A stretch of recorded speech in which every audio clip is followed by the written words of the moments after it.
Alors bonjour à tous les internautes, bonjour Monsieur Coatli. Bonjour Marc, bonjour à tous. Nous voici pour ce troisième volet de la série consacrée aux ouvertures et spécifiquement à la variante Sveshnikov de la défense sicilienne. Alors on avait déjà vu deux très belles attaques avec les Noirs sur cette variante Sveshnikov. Et là, vous allez jouer une troisième partie, mais expliquez-nous le contexte de cette partie. Alors, le contexte de cette partie, c'est une Coupe d'Europe qui se joue. Et il y avait l'équipe donc, de Rotterdam, et je crois que nous avons joué ça à Rotterdam même, en Hollande, contre l'équipe de Lyon-Oyonnax, qui a été plusieurs fois championne de France par équipe. Et en fait, je représentais l'équipe de Lyon-Oyonnax à l'époque, et nous jouions donc une qualification pour jouer la Coupe d'Europe d'échecs que Lyon-Oyonnax a gagnée en 93 et en 94, je crois. Voilà. D'accord. Alors, dans cette partie, on va arriver dans la variante, dans la position typique thématique de la variante Sveshnikov par un ordre de coups différent, ce qu'on appelle une transposition de coups. Ça a été le cas déjà dans la partie numéro 2. Alors, représentons aux internautes qui n'auraient pas vu ces premières parties, l'ordre de coups classique qui mène à la variante Sveshnikov, et après, on va voir l'ordre de coups que va utiliser votre adversaire pour finalement arriver exactement dans la même position. Donc, les blancs jouent E4, C5, et dans la variante classique, on joue cavalier F3. Donc, c'est pas ce qu'a joué votre adversaire, mais c'est pour montrer. Cavalier C6, D4. Donc, il y a un échange, pion prend, cavalier F6, on attaque le pion E4, cavalier C3, la pousse E5 qui est constitutive de la variante Sveshnikov ici. Donc, le cavalier vient en B5, on avait vu dans les autres vidéos, notamment dans la première vidéo, tous les autres coups de déplacement de ce cavalier lorsqu'il est attaqué en D4, mais c'est cavalier B5 qui est le choix de la théorie, vise l'entrée en D6, donc on joue D6. Après, le fou vient en G5, clouer le cavalier F6 pour que le cavalier blanc puisse menacer de rentrer en D5. A6 repousse le cavalier blanc qui vient en A3, B5 menace la fourchette et cavalier D5 des blancs. Et ce type de position, voilà, c'est l'ordre de coups classique qui mène à cette variante. Maintenant, on va voir ce que va utiliser votre adversaire. Après E4, C5, votre adversaire va commencer par cavalier C3. Vous allez jouer cavalier C6, comme habituellement. Votre adversaire va jouer cavalier GE2. Alors, comme avec cavalier F3, ça peut appuyer la poussée D4. La différence, c'est qu'il peut aussi laisser planer une mise en fianchetto de son fou par G3, fou G2. Vous jouez E6, vous appuyez la poussée D5, donc il va jouer finalement D4. Prise, cavalier reprend, cavalier F6, cavalier B5 veut sauter en D6, vous vous y opposez. Fou F4 triple les menaces, l'attaque sur le pion D6, donc E5. Fou G5, A6 repousse le cavalier qui vient en A3, B5 menace la fourchette. Donc on arrive dans la même position, sauf que là il y a deux coups, soit les blancs rentrent en D5, soit ils prennent au préalable le cavalier en F6. Tout à fait. Et là votre adversaire a décidé de prendre. Alors il a décidé de faire, oui, fou prend F6. Alors bien sûr, on pourrait faire dame prend F6, mais sur dame prend F6, il y a cavalier D5 qui permet de gagner un temps, qui menace cavalier C7, échec au roi. Donc il faut jouer dame D8. Donc il faut revenir en D8, et là il y a plusieurs possibilités. Il y a fou prend B5, qui est une possibilité. Oups, j'ai raté la diagonale. Fou prend B5, avec l'idée que sur pion prend, le deuxième cavalier vient s'associer avec la menace de fourchette en C7. Tout à fait. Attaquer roi à tour, donc on a sacrifié le fou contre deux pions, et on a cette menace de fourchette en C7. Alors il y a ça, il y a une autre possibilité aussi, qui est de jouer C4. Donc C4. C4. Et sur C4, sur B4, il y a cavalier C2. Et le cavalier D5 est bien implanté. Absolument. Et sur pion prend, eh bien là, il y a les deux possibilités. C'est soit cavalier prend C4, le cavalier revient en jeu, et les noirs ont une position qui n'est pas désagréable, mais les blancs aussi une position qui est relativement confortable. Donc la prise du cavalier avec la dame n'est pas recommandée, et il vaut mieux reprendre du pion immédiatement. Voilà. Pour ne pas laisser le cavalier arriver avec gain de temps en D5. Tout à fait. Mais le cavalier D5 arrive quand même. Cavalier D5. Mais pas avec gain de temps. Maintenant, ça vous de jouer. Voilà. Alors, à nouveau, attention à ne pas jouer cavalier E7, parce qu'il y aurait cavalier prend F6, échec et mat. Donc ça, c'est la boulette. C'est la grosse boulette. Et donc, il faut jouer fou G7 d'abord, et après fou G7, fou D3. Et maintenant, cavalier E7 est possible. Maintenant, cavalier E7 est possible, puisqu'on menace de prendre en D5, et après la prise en D5, pion prend D5, Et F5, E4. et F5, E4, et ça donne beaucoup de possibilités au noir. Oui, parce que signalons que cette structure de pion, qu'on avait explicitée dans les 2 premières vidéos, est une structure de pion à ressort pour les noirs. C'est vrai que pour l'instant, elle ne fait pas rêver, parce qu'il y a des pions doublés, un pion arriéré, le cavalier s'est implanté en D5, mais en fait, on va menacer dans cette position, de pousser F5, ça peut être une possibilité de se débarrasser du pion doublé, mais on peut aussi échanger les cavaliers pour que le pion E4 soit détourné, et ensuite jouer F5, E4. Et cet enchaînement permettra de libérer le fou de case noir, et c'est très important de penser à la libération du fou de case noir, puisque finalement, c'est la seule pièce que les noirs ont, et que les blancs n'ont pas. Puisque les noirs ont obtenu la paire de fous. L'échange en F6 tout à l'heure a provoqué un échange asymétrique, une asymétrie de pièces, où les blancs ont obtenu 2 cavaliers, mais les noirs ils ont obtenu le fou de case noir. Donc si le fou de case noir ne parvient pas à jouer, ça va être compliqué pour les noirs de gagner cette partie. Par contre, s'il parvient à jouer, ça va être au contraire compliqué aux blancs de pouvoir s'opposer à ce fou de case noir.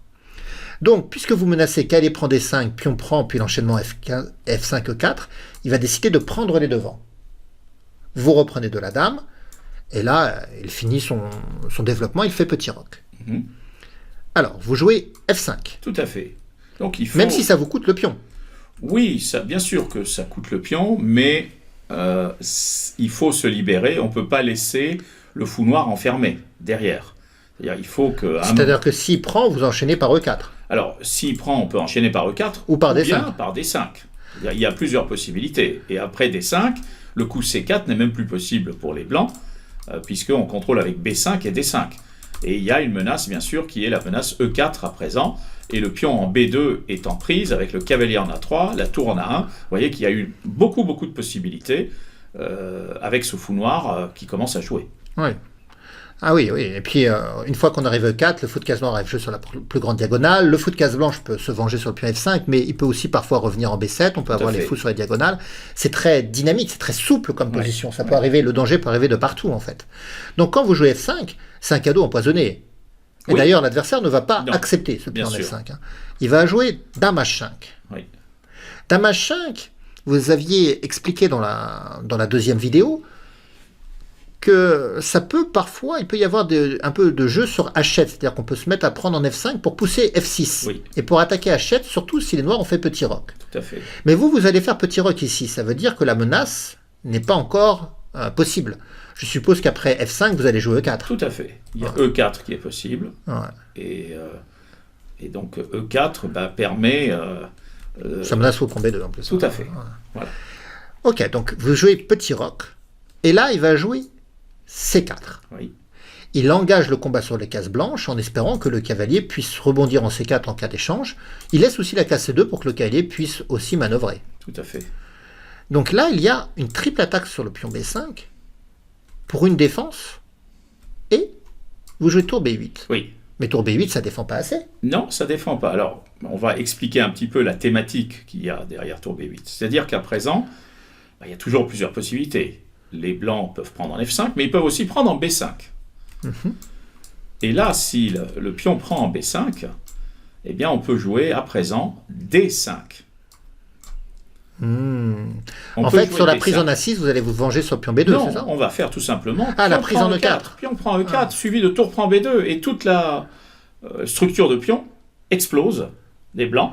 Et les noirs ont un très gros avantage. Et s'il prend D5, vous jouez E4. Et voilà. Et il y a le pion B2 qui est en prise avec le fou. Et là, à nouveau, il y a de gros problèmes. Donc en fait, c'est du ressort. En fait, cette position est un ressort incroyable, avec ce pion qui est doublé en F5, mais qui a toujours cette capacité de se détendre. Il est arrivé là. Le pion qui est en D6, on a l'impression qu'il ne pourra jamais bouger, mais il a toujours la possibilité de bouger. Si jamais on prend en B5.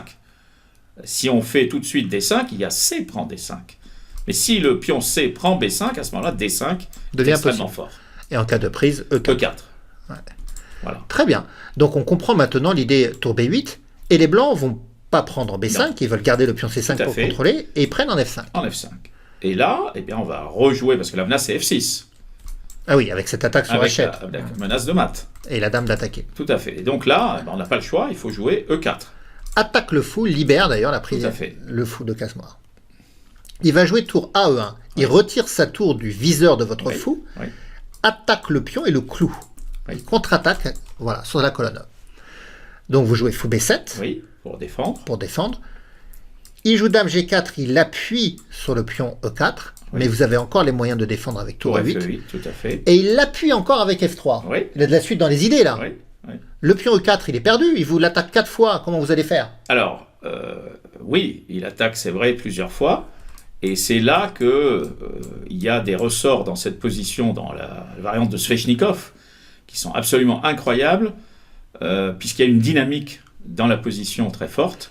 Et il faut arriver à éloigner la dame, ne pas leur laisser de coordination. Et là, il y a un coup absolument incroyable qui est H5. D'accord. H5. H5. Mais quel est le rapport? Je comprends pas. Le pion E4, vous donnez le pion H5. Et le pion E4, il reste cloué et attaqué. Alors oui, alors sur dame prend H5, Qu'est-ce que vous aviez prévu? alors il y a fou D4 échec au roi. Ok.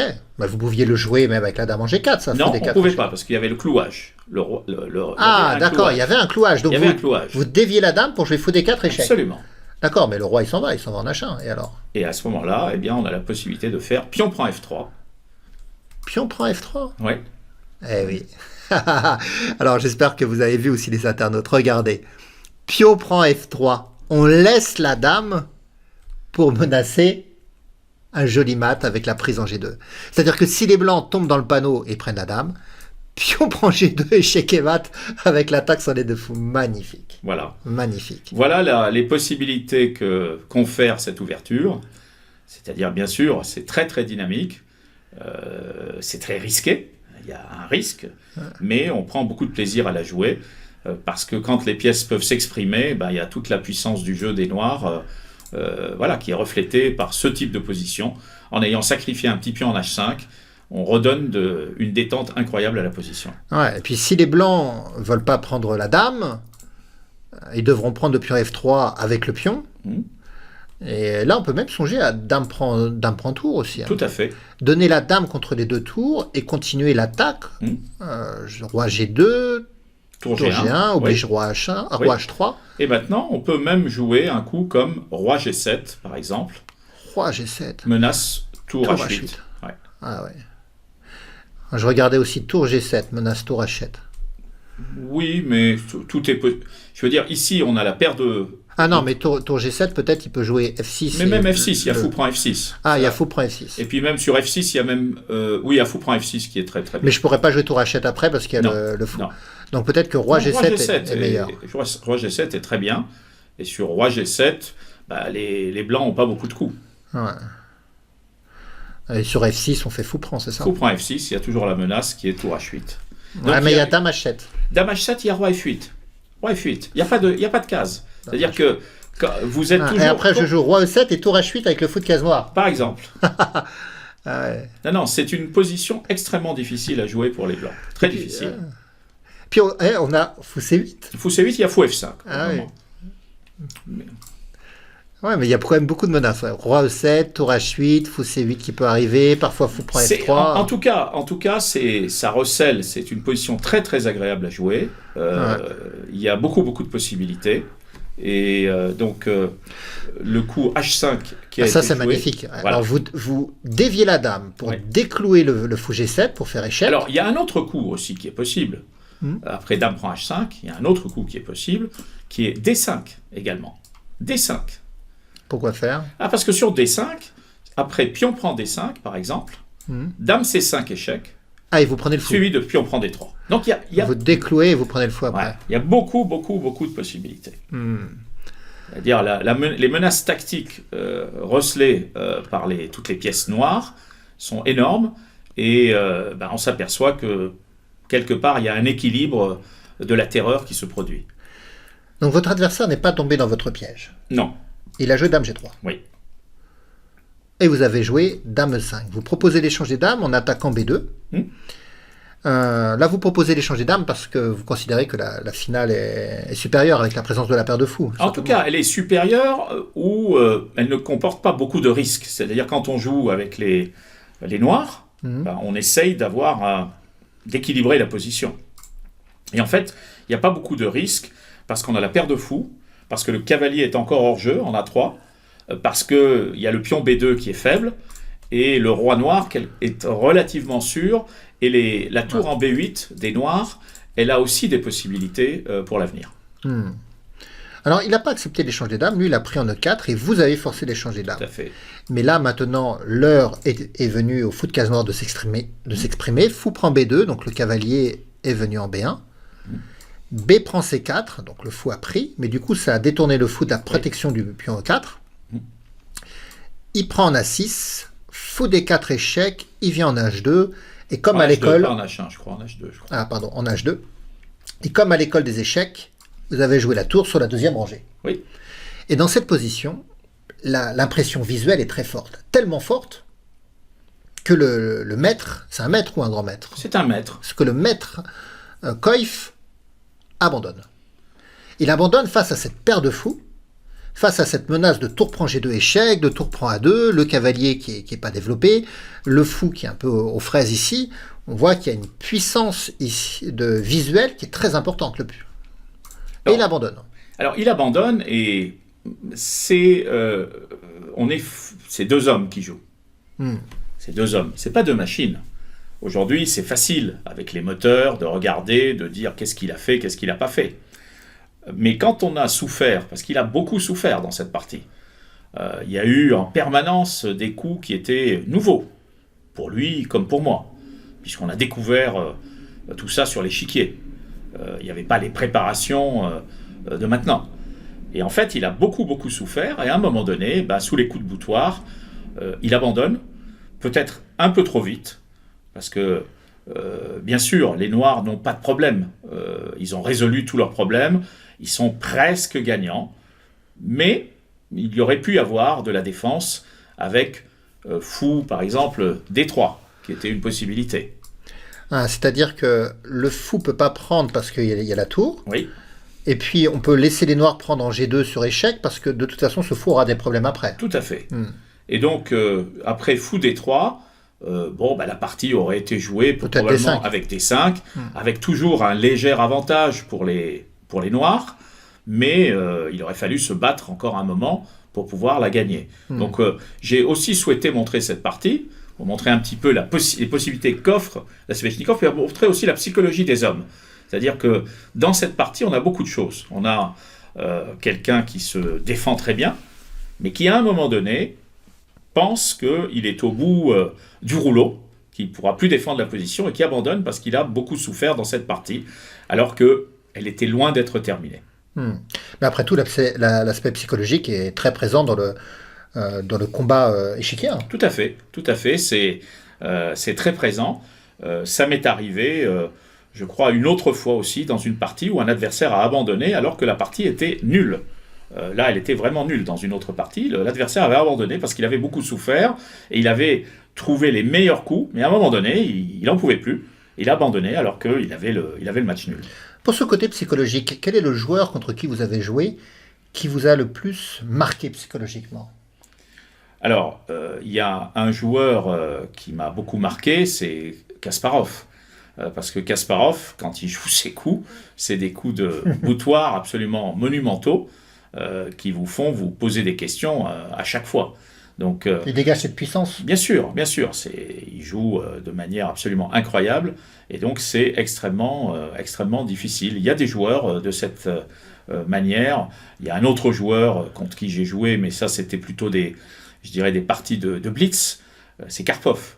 C'est parce que lui, vous gagnez jamais. C'est-à-dire il faut gagner 10 fois la partie pour arriver à gagner.